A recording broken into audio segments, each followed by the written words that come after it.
Hey everybody, it's Kulipup here again. So I wanted to do a very quick video, just all about death. All about death. I'm sure I won't make it a 30-minute to an hour video like my normal ones. But I'm noticing that, well, not that I'm just noticing this, but it's one of those things where you know it's going to happen and you're just waiting for the time that it is going to happen. And now is that time that it is happening, where people more so are experiencing more death around them, feeling like there is death coming to them. And it is inciting and bringing in a lot of fears. Lots and lots of fears. So I've already made a video based on the harvest and, you know, raising your frequency to avoid this feeling of death and this feeling of fear of death at the same time. So this really is for those individuals who have either chosen to raise their frequency and they're just now perhaps seeing all the death going on around them and just wanting to know how they can help with the transition. Or this is a video for those individuals who have chosen not to raise their frequency and are feeling the fear of death that are coming to them. Now, if you are one of those individuals, then I definitely want to say that there is another alternative. And that alternative is to simply take care of your vessel, take care of your body, take care of your heart, and take care of your spirit.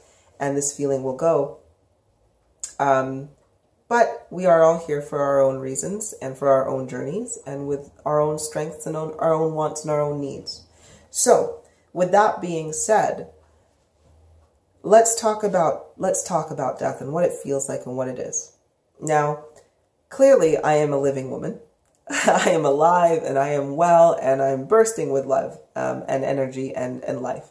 So I am not dead.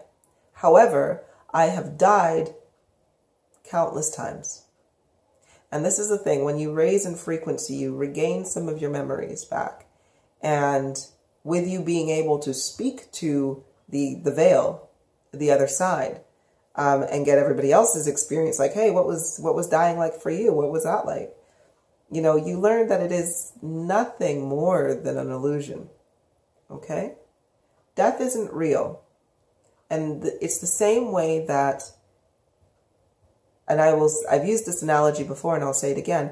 When you're playing a video game, when you log on to play Mario Kart and you choose to be Mario, now because of your very poor driving and very, very poor decisions on how you're turning this wheel, Mario's car drove off a cliff.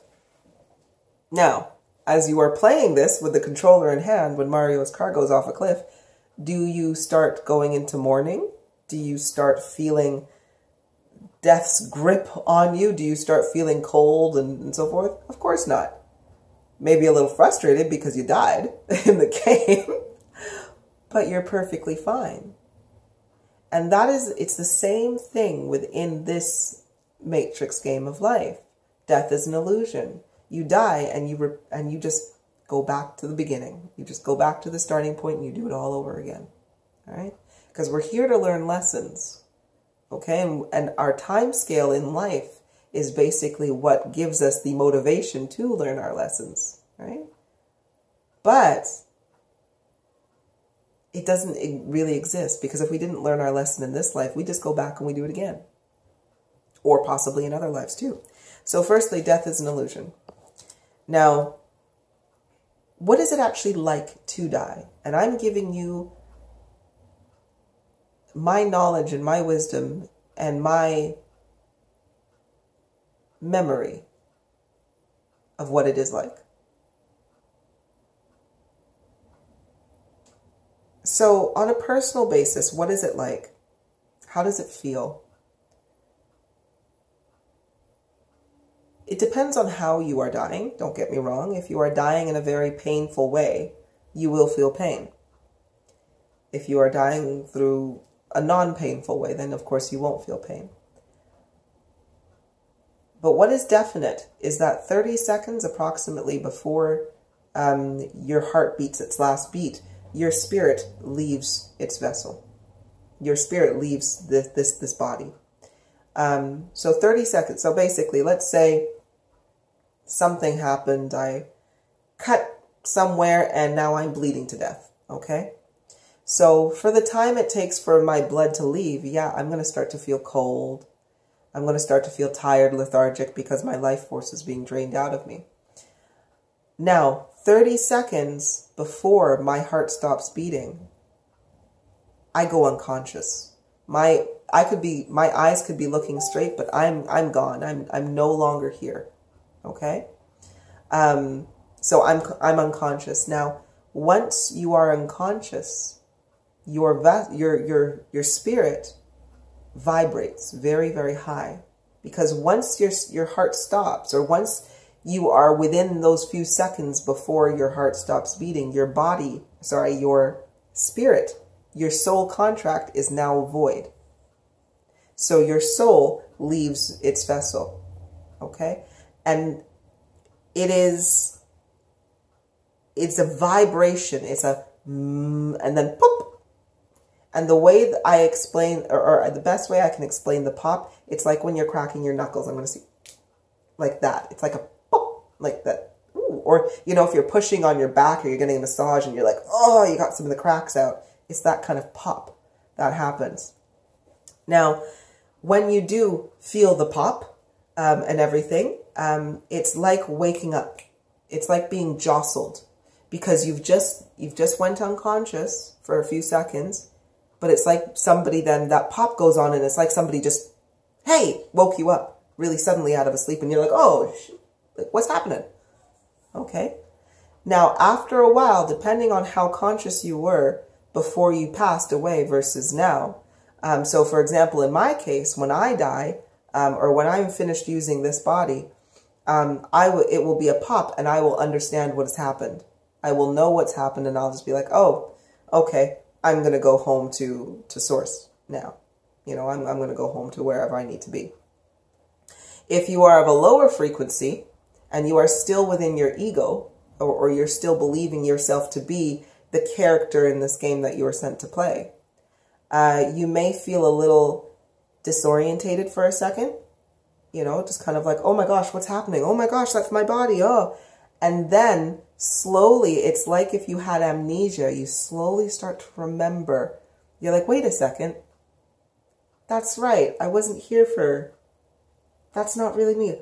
Oh my gosh, I'm Kulipup. I remember all of my past lives. I remember all of these things. I still feel like this vessel. I still feel like I'm here. And I'll still no doubt project myself within this image, because I still feel like me, but I'll know who I am. Now, then, by all means, you can choose, if you've passed away in a rather difficult way, you may choose to want to stay around until your body is buried or until you have some sort of closure.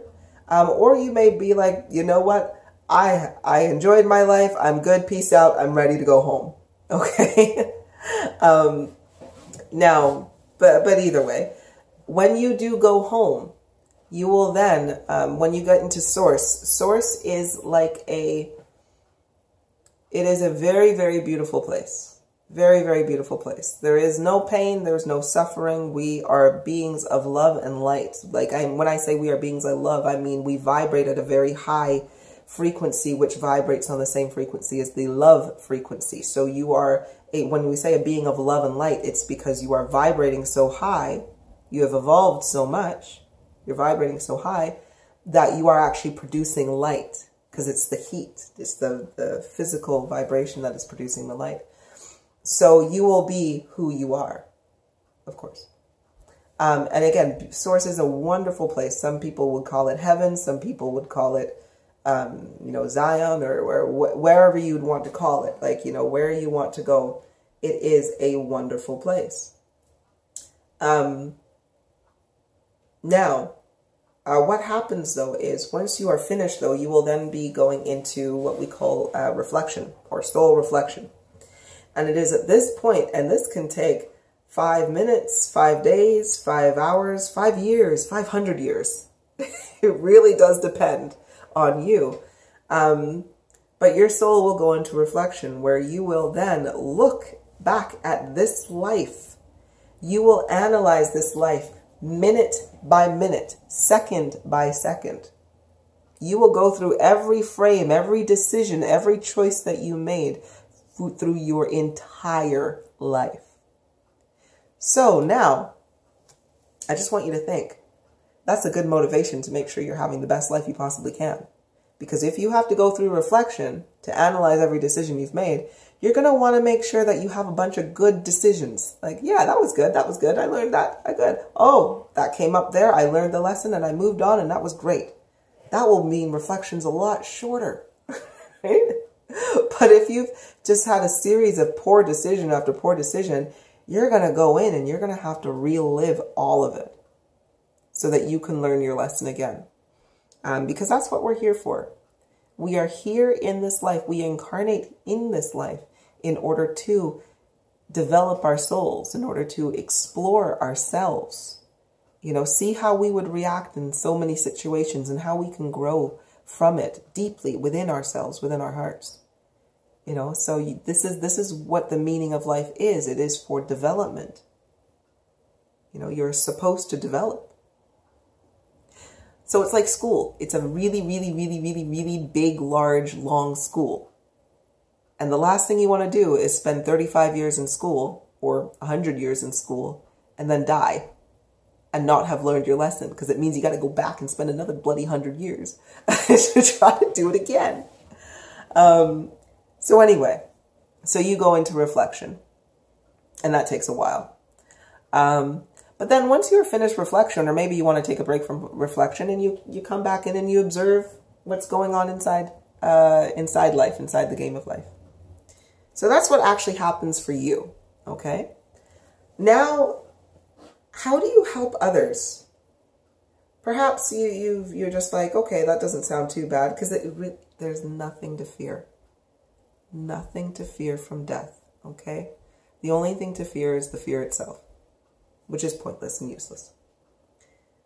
So how do you help others? You know, so if you see somebody who is passing and you want to offer them comfort, guidance, and assistance, well, you can do what I do.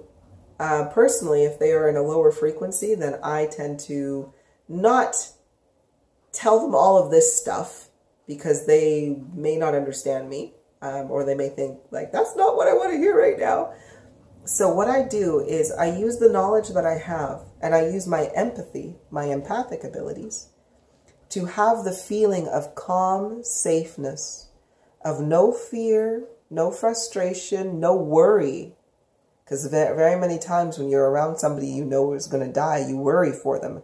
And so they have kind of a tense atmosphere of loss and of people already grieving, although that they're here. And that heightens the fear within them.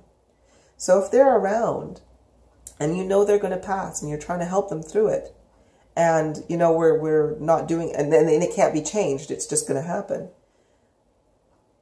then with your own energy, with this knowledge that you've gained today, just remember it. Let it fill your energy with such, it's okay, calmness, peace, ease. You're going to be all right. It's nothing to fear. If you can do that, you will help an individual's transition so much better than simply going, the angels are with you. Have a good crossing. You know, that's kind of a little bit frightening because we fear the unknown. But I'm telling you, I know the unknown, and it's not the unknown anymore. And it's nothing to fear anymore. Okay? Death is nothing to fear at all. At all. So, and by all means, if you feel that this individual is able to process this kind of information, then explain to them what death really is. So that they can go in peace and know that, hey, well, in my instance, for example, I would tell me like, don't worry, I'll be here with you the whole time. And as soon as they pass, I'll be there. I'll be there to talk to them. I can talk to them immediately. All right? Just be like, hey, how you doing? You feeling good? You floating? How's your pain? And all I ever get is, oh, Kulipup, I feel great. Tell them not to worry about me. I'm fine. And that's why we all want to raise our frequency too.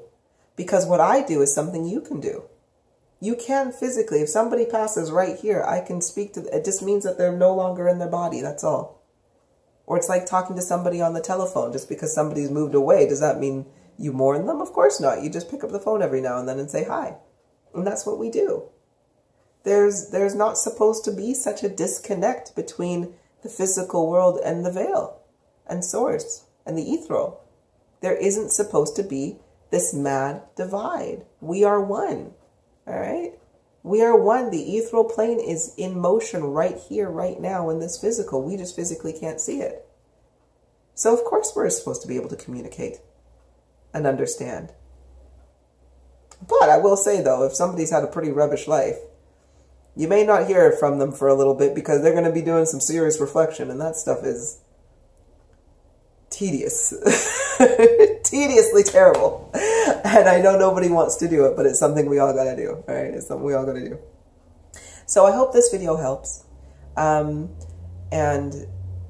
share it. Share it. If you feel that it's going to help somebody else, please do share it. And just know, and I want you to feel my calm. I want you to feel the truth in my words as I speak them. You know, there's nothing to fear, my sweethearts. Nothing to fear. You will be well. And if you really, really want to, as you pass, you can always come and see me. All right. Bye, sweethearts.